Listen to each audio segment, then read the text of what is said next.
My name is Zoe Cox and I'm a counsellor for Rural Aid. I offer counselling to rural communities, farmers and their families across the central west of New South Wales. That's an area of 34,000 square kilometres. As a counsellor, I'm seeing geographical isolation as a huge factor, so loneliness or farming men living on their own. Suicide and depression is a huge component in this, simply because farmers have the means to do it. So having someone that they can debrief to is really important.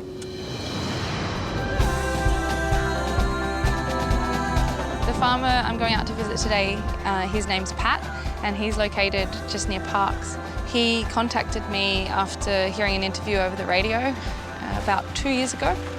Hello, Sienna. Hi, Zoe. Hi, Pat. So great to see you again. I have a little present for you. Oh, thank you so much. If it was for Zoe, I don't think I'd be here today. You know, it was a huge turning point in my life. So you said An ad came on the radio. It was for a call to anybody to reach out that needed help. Yeah, and I thought I needed help. I was desperate. Being here all on my own, no one to talk to. My twin brother was accidentally killed at 17 years of age. He fell out of the back of a ute. He was killed instantly.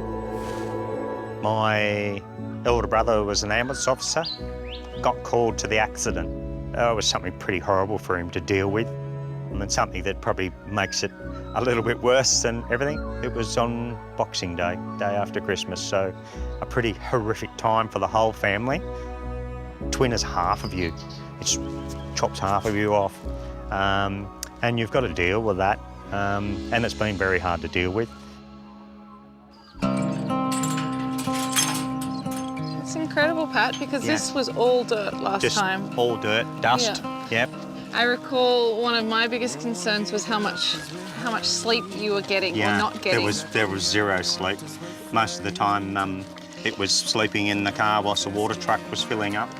He was sleeping only 2 to 3 hours a night because he had to take his cattle down to the railway tracks to feed them because his whole farm was a dust bowl. And he was doing this daily. He was incredibly isolated, but also incredibly emotionally exhausted. 30 mil? Yeah, so 30 mils, get that a bit of... The drought was pretty terrible. It just got worse and worse. The toll is pretty huge. Mentally, we were turning over 65 head of cattle every year, 400 or 500 lambs every year. Now we have 4 cows and 10 sheep. When you get that low, yeah, it's a horrible place to be.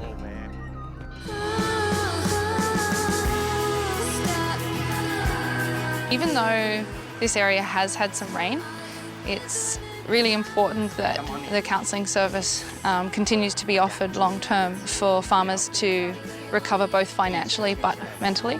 The more support and funding we have for the program, the better. If I'd known about the service and what Zoe has done for me, I'd have picked the telephone up a long time before.